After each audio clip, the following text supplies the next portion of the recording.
नमस्कार दोस्तों।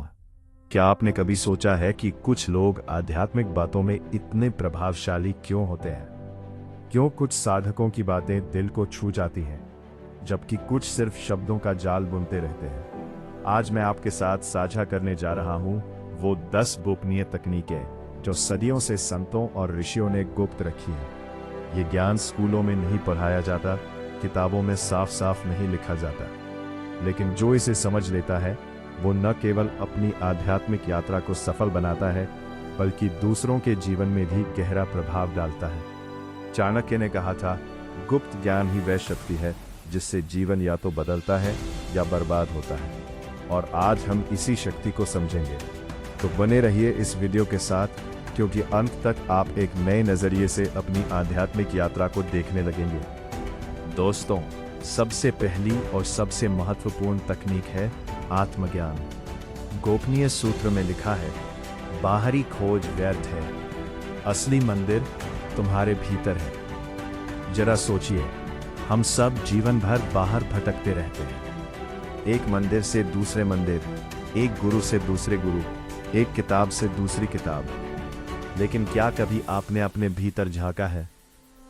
महान संत कबीर ने कहा था, मोको कहाँ ढूंढे रे बंदे, मैं तो तेरे पास में। ना मैं देवल, ना मैं मस्जिद, ना काबे कैलाश में। ये वही सत्य है जो गोपनीय सूत्र सिखाता है। परमात्मा कहीं बाहर नहीं है, वो आपके भीतर है। और जब तक आप अपने भीतर नहीं देखेंगे, तब तक आप उसे कहीं नहीं पाएंगे। लेकिन यहां सवाल उठता है, हम अपने भीतर कैसे देखें? इसके लिए आपको चाहिए गहन ध्यान। रोज कम से कम 20 मिनट शांत बैठकर अपनी सांसों को देखना। आत्मनिरीक्षण, अपने विचारों, भावनाओं और प्रतिक्रियाओं को देखना। प्रश्न करना, खुद से पूछना, मैं कौन हूं? मेरा असली स्वरूप क्या है? चाणक्य ने कहा था, जो व्यक्ति स्वयं को नहीं जानता, उसे संसार कभी नहीं जान पाता। इसलिए पहला सूत्र याद रखिए, बाहर मत भटको, भीतर झांको। क्योंकि जिस दिन तुम अपने असली स्वरूप से मिल जाओगे, उस दिन सारे प्रश्न समाप्त हो जाएंगे। और दोस्तों, अगर ये बात समझ में आ रही हो तो कमेंट में लिखिए, मैं आत्मज्ञान की यात्रा पर हूं। क्योंकि जो हम बोलते हैं वही हम बन जाते हैं। दूसरी सबसे शक्तिशाली तकनीक है मौन। गोपनीय सूत्र कहता है, सबसे बड़ा मंत्र मौन है। जब तुम चुप हो जाते हो, तभी ब्रह्मांड बोलता है। आपने कभी गौर किया है कि सभी महान संत, बुद्ध, महावीर, रमन महर्षि, वे सब घंटों मौन में बैठते थे? क्यों? क्योंकि मौन में ही परमात्मा की भाषा सुनाई देती है। हम सब की समस्या ये है कि हमारा मन हमेशा शोर मचाता रहता है। एक के बाद एक विचार, एक के बाद एक योजना, एक के बाद एक चिंता। ये विचारों का शोर इतना तेज होता है कि हम अपनी आंतरिक आवाज को सुन ही नहीं पाते। गोपनीय सूत्र सिखाता है, मौन व्रत, दिन में कम से कम 1 घंटा पूरी तरह मौन रहना। विचार शून्यता, ध्यान में ऐसी स्थिति लाना जहां कोई विचार ना हो। श्रवण, बाहरी शोर बंद करके भीतर की आवाज सुनना। जब आप सच्चे मौन में उतरते हैं तो आप देखेंगे कि आपका मन शांत होने लगता है, आपकी अंतर्दृष्टि तेज होने लगती है, आपको उत्तर अपने आप मिलने लगते हैं। एक प्राचीन कहावत है, जो बोलता है वह जानता नहीं, और जो जानता है वह बोलता नहीं। इसलिए दूसरा सूत्र याद रखिए, कम बोलो, ज्यादा सुनो, और सबसे ज्यादा अपने भीतर की आवाज को सुनो, क्योंकि वही आपका असली गुरु है। तीसरी क्रांतिकारी तकनीक है अनासक्ति। भगवद गीता में श्री कृष्ण कहते हैं, कर्मण्येवाधिकारस्ते मा फलेषु कदाचन। यानी तुम्हारा अधिकार केवल कर्म पर है, फल पर नहीं। लेकिन गोपनीय सूत्र इससे भी आगे जाता है। यह कहता है, जो आया है वो जाएगा, इसलिए किसी चीज से चिपको मत। देखिए दोस्तों, हम सबकी सबसे बड़ी समस्या ये है कि हम चीजों से चिपक जाते हैं। हम लोगों से चिपक जाते हैं और फिर उनके जाने पर दुखी होते हैं। हम पैसे से चिपक जाते हैं और फिर उसके खोने के डर से जीते हैं। हम अपनी उपलब्धियों से चिपक जाते हैं और फिर अहंकार में फंस जाते हैं। लेकिन सच्चाई यह है, इस संसार में कुछ भी स्थायी नहीं है। आपका शरीर एक दिन नष्ट हो जाएगा, आपके रिश्ते बदल जाएंगे, आपकी संपत्ति यही रह जाएगी। तो फिर इनसे मोह क्यों? अनासक्ति का मतलब यह नहीं कि आप चीजों को छोड़ दें। इसका मतलब है कि आप उनका उपयोग करें, लेकिन उन पर निर्भर न हो। जैसे नदी में कमल का फूल पानी में रहता है, लेकिन पानी उसे छू नहीं पाता, वैसे ही आप संसार में रहो, लेकिन संसार आपके लिए जरूरी है। जरूरी नहीं कि आप उसी से चिपके रहो। मन में ना रहे। चाणक्य ने कहा था, वही व्यक्ति सुखी है जो न किसी से डरता है और न किसी से कुछ चाहता है। अनासक्ति के लिए अभ्यास, दान, नियमित रूप से कुछ न कुछ दान करें, इससे मोह कम होता है। त्याग, हर महीने कुछ ऐसी चीज छोड़े जिससे आप जुड़े हुए हैं। साक्षी भाव, अपने जीवन को एक दर्शक की तरह देखें। जब आप अनासक्त हो जाते हैं, तभी आप वास्तव में स्वतंत्र होते हैं, तभी आपको असली आनंद मिलता है। चौथी गहरी तकनीक है करुणा। गोपनीय सूत्र की सबसे सुंदर शिक्षा यह है, जब तुम हर प्राणी में उसी एक परमात्मा को देखने लगते हो, तभी तुम्हारी आंखें खुलती है। दोस्तों, हमारी सबसे बड़ी भूल यह है कि हम खुद को दूसरों से अलग मानते हैं। हम सोचते हैं, मैं हिंदू हूं, वह मुस्लिम है, मैं अमीर हूं, वह गरीब है, मैं सही हूं, वह गलत है। लेकिन यह सब भ्रम है, माया है। वास्तविकता यह है कि हम सब एक ही चेतना की अभिव्यक्तियां हैं। जैसे समुद्र की हर लहर अलग दिखती है, लेकिन सब एक ही समुद्र का हिस्सा है। उपनिषद में कहा गया है, तत्वमसि, तू वही है, यानी तुम और परमात्मा अलग नहीं हो। और अगर तुम परमात्मा हो तो वह भी परमात्मा है। वह पेड़, वह पत्थर, वह जानवर, सब उसी एक की अभिव्यक्ति है। करुणा का अर्थ है सहानुभूति, दूसरों के दुख को अपना दुख समझना। क्षमा, जिसने आपको दुख दिया उसे माफ करना। सेवा, बिना किसी अपेक्षा के दूसरों की मदद करना। बुद्ध ने कहा था, द्वेष से द्वेष कभी समाप्त नहीं होता, प्रेम से ही द्वेष समाप्त होता है। जब आप करुणा से भर जाते हैं, तो आपका हृदय खुल जाता है, आपका अहंकार पिघल जाता है, आप सबके साथ एक हो जाते हैं। इसीलिए चौथा सूत्र याद रखिए, किसी से घृणा मत करो, क्योंकि जिससे तुम घृणा करते हो वह भी तुम ही हो। पांचवीं शक्तिशाली तकनीक है वर्तमान में जीना। गोपनीय सूत्र कहता है, अतीत जा चुका, भविष्य आया नहीं, जो है वह केवल यह क्षण है। दोस्तों, हमारी सबसे बड़ी समस्या यह है कि हम कभी वर्तमान में नहीं जीते। या तो हम अतीत में फंसे रहते हैं, काश वैसा हुआ होता, या फिर भविष्य की चिंता करते हैं, आगे क्या होगा। लेकिन सच यह है कि जीवन केवल इसी क्षण में है। एक बार एक शिष्य ने अपने गुरु से पूछा, गुरुजी, मोक्ष कब मिलेगा? गुरु ने कहा, जब तुम भविष्य के बारे में पूछना बंद कर दोगे। शिष्य समझ नहीं पाया। गुरु ने समझाया, देखो, मोक्ष कोई भविष्य की घटना नहीं है, यह अभी इसी क्षण उपलब्ध है। लेकिन तुम उसे खोज नहीं पाते, क्योंकि तुम्हारा मन या तो अतीत में है या भविष्य में। वर्तमान में जीने के लिए सांस पर ध्यान, हर सांस को जागरूकता से लो। वर्तमान कार्य पर फोकस, जो भी काम कर रहे हो पूरी तरह उसमें डूब जाओ। विचारों को देखो, जब मन अतीत या भविष्य में जाए तो उसे वापस वर्तमान में लाओ। महान संत रमण महर्षि का एक शिष्य पूछता है, भगवान, ध्यान कैसे करूं? रमन कहते हैं, ध्यान कोई करने की चीज नहीं है, ध्यान तो तुम्हारा स्वभाव है। बस विचारों को जाने दो और जो बचे वही ध्यान है। यही वर्तमान में जीने की कला है। ना कुछ करना है, ना कहीं जाना है, बस इसी क्षण में होना है। जब आप वर्तमान में जीते हैं तो चिंता खत्म हो जाती है, तनाव गायब हो जाता है, आनंद अपने आप आने लगता है, क्योंकि आनंद भविष्य में नहीं है, यह अभी है। छठी गहन तकनीक है साक्षी भाव। यह गोपनीय सूत्र की सबसे रहस्यमय शिक्षाओं में से एक है। तुम कर्ता नहीं हो, तुम दृष्टा हो। तुम नाटक के पात्र नहीं, तुम दर्शक हो। समझने की कोशिश करिए। आप एक फिल्म देख रहे हैं, स्क्रीन पर बहुत कुछ हो रहा है, लड़ाई, रोना, हंसना। लेकिन क्या आप उसमें फंस जाते हैं? नहीं, क्योंकि आप जानते हैं कि आप सिर्फ दर्शक हैं। ठीक वैसे ही यह जीवन भी एक नाटक है और आप इसके दर्शक हैं। लेकिन हम क्या करते हैं? हम भूल जाते हैं कि हम दर्शक हैं और खुद को पात्र समझने लगते हैं। और फिर जब नाटक में दुख आता है तो हम दुखी हो जाते हैं। गीता में श्री कृष्ण कहते हैं, नैनम छिंदन्ति शस्त्राणि नैनम दहति पावकः। तुम्हें न शस्त्र काट सकते हैं, न अग्नि जला सकती है, क्योंकि तुम शरीर नहीं हो। तुम तो वह चेतना हो जो शरीर को देख रही है। साक्षी भाव का अभ्यास। सुबह उठते ही, आंखें खोलते ही खुद से कहो, मैं शरीर नहीं, मैं दृष्टा हूं। दिन में कई बार अपने विचारों और भावनाओं को देखो, उनमें फंसो मत। रात सोते समय पूरे दिन को एक फिल्म की तरह देखो। जब आप साक्षी बन जाते हैं, दुख आपको छू नहीं पाता, सुख आपको बांध नहीं पाता, आप स्थिर हो जाते हैं। एक कहानी है, एक साधक ने अपने गुरु से पूछा, गुरुजी, आप इतने शांत कैसे रहते हैं?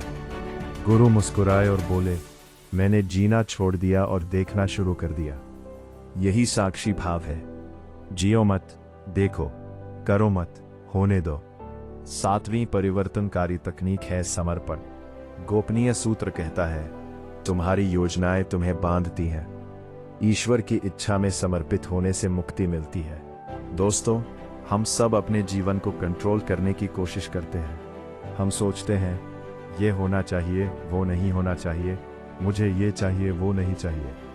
लेकिन सच ये है कि जीवन का प्रवाह अपना है, तुम उसे रोक नहीं सकते। ये ऐसा है जैसे नदी में तैरना। अगर तुम धारा के विपरीत तैरोगे तो थक जाओगे, लेकिन अगर तुम धारा के साथ बहो तो सहजता से आगे बढ़ते रहोगे। समर्पण का मतलब हार मान लेना नहीं है। समर्पण का मतलब है विश्वास करना कि जो हो रहा है वही सही है। भगवद गीता में श्री कृष्ण कहते हैं, सर्वधर्मान परित्यज्य मामेकम शरणम व्रज। सब कुछ छोड़कर मेरी शरण में आ जाओ। यह शरणागति ही समर्पण है। समर्पण के 3 स्तर। शरीर का समर्पण, जो शरीर मिला है उसे स्वीकार करना। मन का समर्पण, जो परिस्थितियां हैं उन्हें स्वीकार करना। आत्मा का समर्पण, अपनी इच्छाओं को ईश्वर की इच्छा में विलीन करना। एक सूफी संत ने कहा था, जब मैं परमात्मा के पास गया तो उसने पूछा, तुम क्या चाहते हो? मैंने कहा, जो तुम चाहो। यही समर्पण की पराकाष्ठा है। जब आप समर्पित हो जाते हैं, चिंता खत्म हो जाती है, क्योंकि आप जानते हैं कि सब उसके हाथ में है। संघर्ष खत्म हो जाता है, क्योंकि आप जीवन से लड़ नहीं रहे। शांति आ जाती है, क्योंकि आप प्रवाह में हैं। तो 7वां सूत्र याद रखिए, लड़ो मत, समर्पित हो जाओ, क्योंकि जब तुम समर्पित होते हो तभी तुम सच में शक्तिशाली बनते हो। 8वीं महत्वपूर्ण तकनीक है आत्म अनुशासन। गोपनीय सूत्र में लिखा है, जो अपनी इंद्रियों को वश में नहीं कर सकता वह कभी आत्मा को नहीं जान सकता। दोस्तों, ये बहुत महत्वपूर्ण बात है। हम सब आध्यात्मिकता की बात करते हैं, ध्यान की बात करते हैं, मोक्ष की बात करते हैं, लेकिन अगर हम अपनी छोटी छोटी आदतों पर ही नियंत्रण नहीं रख सकते तो बड़ी चीजें कैसे पा सकते हैं? चाणक्य ने कहा था, जो अपनी इंद्रियों को वश में रखता है वह राजाओं का भी राजा है। आत्म अनुशासन का मतलब है समय का सदुपयोग, हर दिन एक निश्चित समय पर उठना, ध्यान करना, भोजन पर नियंत्रण, सात्विक भोजन करना, अति न करना, विचारों पर नियंत्रण, नकारात्मक विचारों को रोकना, वाणी पर नियंत्रण, सत्य बोलना, मीठा बोलना। योग सूत्र में पतंजलि कहते हैं, योगश्चित्त वृत्ति निरोधा। योग चित्त की वृत्तियों का निरोध है, यानी जब तुम अपने मन को नियंत्रित कर लेते हो तभी तुम योगी बनते हो।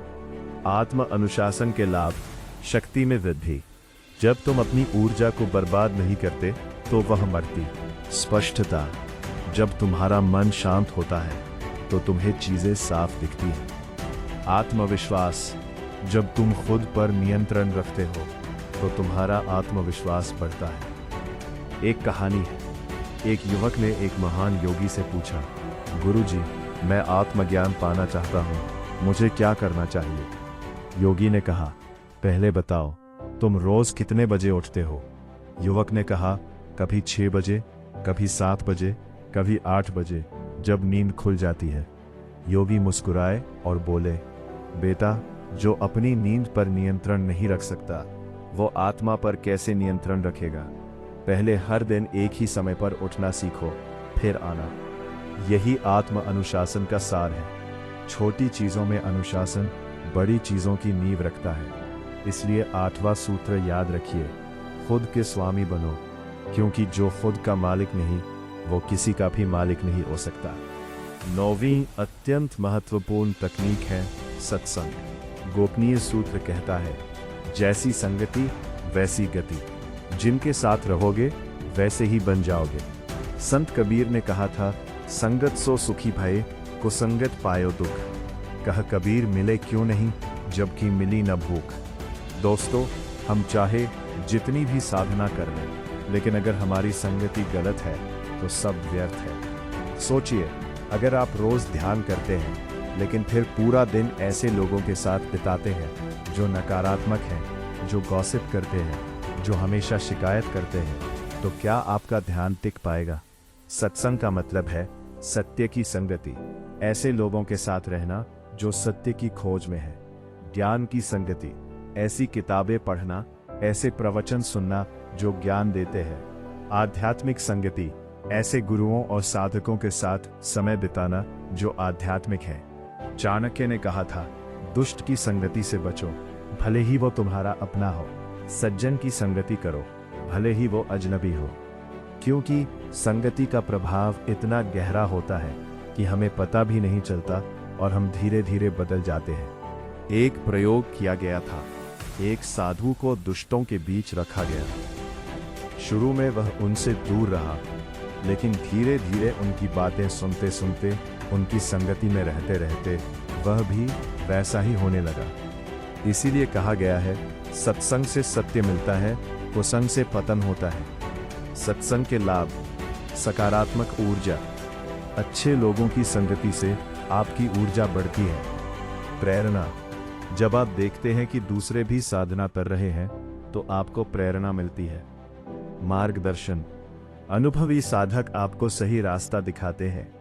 इसीलिए 9वां सूत्र याद रखिए, अपनी संगति सावधानी से चुनो, क्योंकि तुम जिनके साथ रहोगे वैसे ही बन जाओगे।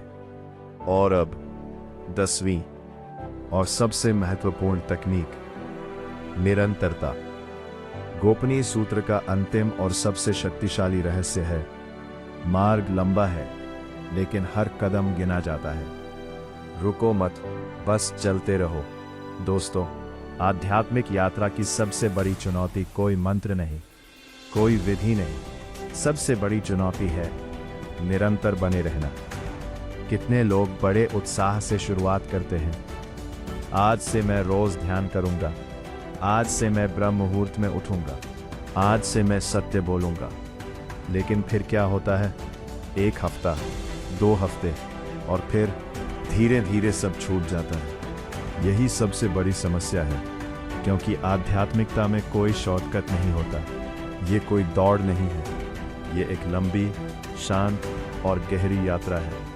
भगवान बुद्ध ने कहा था, बूंद बूंद से घड़ा भरता है। धीरे धीरे ही साधक सिद्धि को प्राप्त करता है। यही है निरंतरता की असली शक्ति। प्रयास, बड़े परिणाम। रोज सिर्फ 10 मिनट का ध्यान 1 साल में 60 घंटे बन जाता है।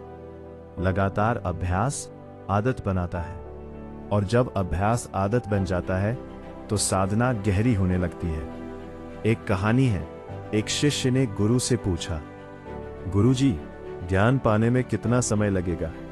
गुरु ने कहा, अगर तुम रोज 1 घंटा साधना करो तो 10 साल। शिष्य ने सोचा, अगर मैं रोज 2 घंटे करूं तो? उसने पूछा, गुरुजी, अगर मैं रोज 2 घंटे साधना करूं तो? गुरु मुस्कुराए और बोले, तो 20 साल। शिष्य हैरान हो गया, लेकिन कैसे? गुरु ने शांति से कहा, क्योंकि जब तुम जल्दबाजी में होते हो तो तुम वर्तमान में नहीं होते, और जो वर्तमान में नहीं है वो कभी ज्ञान को नहीं पाता। ये कहानी हमें सिखाती है, निरंतरता का मतलब तेज होना नहीं है, निरंतरता का मतलब है धैर्य के साथ लगातार चलते रहना। तो निरंतर कैसे रहें? छोटे लक्ष्य बनाइए। पहले सिर्फ 5 मिनट ध्यान से शुरू करें, फिर धीरे धीरे बढ़ाइए। रिमाइंडर लगाइए, फोन में अलार्म रखिए ताकि मन बहाने ना बना सके। ट्रैक कीजिए, एक डायरी में लिखिए आज आपने अपने लिए क्या किया। और सबसे जरूरी, खुद को माफ करना सीखिए। अगर एक दिन छूट जाए तो रुकिए मत, अगले दिन फिर से शुरू कीजिए। याद रखिए, असफलता तब नहीं होती जब आप गिरते हैं, असफलता तब होती है जब आप रुक जाते हैं। जब तक आप चला रहे हैं, आप यात्रा में हैं। एक सूफी कहावत है, अगर तुम एक कदम भी नहीं चल सकते तो 1000 मील की यात्रा कैसे पूरी होगी। लेकिन अगर तुम रोज एक कदम चलते रहो तो एक दिन मंजिल खुद सामने आ जाएगी। तो दोस्तों, ये थे गोपनीय सूत्र के 10 गहरे रहस्य जो आपकी आध्यात्मिक यात्रा को बदल सकते हैं। आइए एक बार फिर से इन्हें याद कर लेते हैं। 1. आत्मज्ञान, बाहर मत भटको, भीतर झांको। 2. मौन, शब्दों से परे जाओ, चुप रहकर सुनो। 3. अनासक्ति, संसार में रहो पर बंधो मत। 4. करुणा, सब में उसी एक परमात्मा को देखो। वर्तमान में जीना, अतीत और भविष्य को छोड़ो, अभी में जियो। 6. साक्षी भाव, कर्ता मत बनो, दृष्टा बनो। 7. समर्पण, अपनी इच्छा को ईश्वर की इच्छा में विलीन करो। 8. आत्म अनुशासन, अपनी इंद्रियों के स्वामी बनो। 9. सत्संग, अच्छी संगति चुनो। 10. ध्यान, हर पल में उपस्थित रहो। तो दोस्तों, यही है गोपनीय सूत्र के 10 गहरे रहस्य। निरंतरता, रुको मत, चलते रहो। ये 10 सूत्र केवल ज्ञान नहीं है, ये जीवन जीने की कला है। ये वो चाबियां हैं जो मुक्ति के द्वार खोल सकती हैं। लेकिन याद रखिए, इन्हें केवल सुनना काफी नहीं है, इन्हें जीना होगा। आज से ही शुरुआत कीजिए। आज से रोज 10 मिनट ध्यान कीजिए। आज से रोज 10 मिनट मौन में बैठिए। आज से किसी एक चीज से अनासक्ति का अभ्यास कीजिए। आज से हर व्यक्ति में परमात्मा देखने की कोशिश कीजिए। चाणक्य ने कहा था, ज्ञान बिना अभ्यास के व्यर्थ है। जैसे बिना पानी के बीज अंकुरित नहीं होता, वैसे ही बिना अभ्यास के ज्ञान फलदायी नहीं होता। और सबसे महत्वपूर्ण बात, धैर्य रखिए। ये यात्रा एक दिन की नहीं है, ये पूरे जीवन की यात्रा है। कभी कभी आपको लगेगा कि कुछ नहीं हो रहा, कभी कभी आप निराश होंगे, लेकिन मत रुकिए। जैसे बांस का पेड़ 5 साल तक जमीन के नीचे जड़ें मजबूत करता है और फिर छठे साल में 90 फीट तक बढ़ जाता है, वैसे ही आपकी साधना भी पहले अदृश्य होगी, लेकिन एक दिन अचानक आपको अनुभव होगा कि आप बदल चुके हैं। संदेश, मैं चाहता हूं कि आप अभी इस वीडियो को पॉज करें और अपने आप से 3 प्रश्न पूछें। मैं कौन हूं? मैं क्या चाहता हूं? मैं क्यों चाहता हूं? इन 3 प्रश्नों के उत्तर में ही आपकी पूरी यात्रा छिपी है। और याद रखिए, आप अकेले नहीं हैं। इस यात्रा पर हजारों लाखों साधक चल रहे हैं। हर युग में, हर काल में कुछ लोग इसी सत्य की खोज में निकलते हैं, और जो लगातार चलते रहते हैं वे एक दिन जरूर पहुंच जाते हैं। अंतिम शब्द, गोपनीय सूत्र का सबसे बड़ा रहस्य यह है कि कोई रहस्य नहीं है। सत्य बिल्कुल सरल है, बिल्कुल सामने है, बस हमारा मन इतना जटिल है कि हम उसे देख नहीं पाते। जैसे मछली पानी में रहती है लेकिन पानी को खोजती है, वैसे ही हम परमात्मा में रहते हैं लेकिन उसे खोजते हैं। जिस दिन ये समझ आ जाएगी, उस दिन खोज खत्म हो जाएगी, क्योंकि तब पता चलेगा कि खोजने वाला और जिसे खोजा जा रहा है दोनों एक ही है। अब आपकी बारी। अगर ये वीडियो आपको पसंद आया हो, अगर इसने आपको कुछ सोचने पर मजबूर किया हो, तो लाइक बटन जरूर दबाएं।